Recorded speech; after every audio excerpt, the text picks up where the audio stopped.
Inilah swalayan Aceh Mar atau pasar Aceh, yaitu swalayan kepunyaan orang Minang yang terletak di wilayah Sumatera Barat.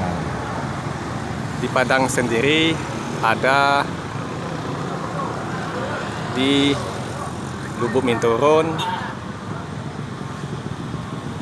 Ayah Pacah, dan wilayah Padang lainnya. Sedangkan di luar Padang ada di Bukit Tinggi, Pariaman, dan lainnya di Sumatera Barat. Ada makanan, minuman, pembersih, dan pewangi yang dijual di tempat ini.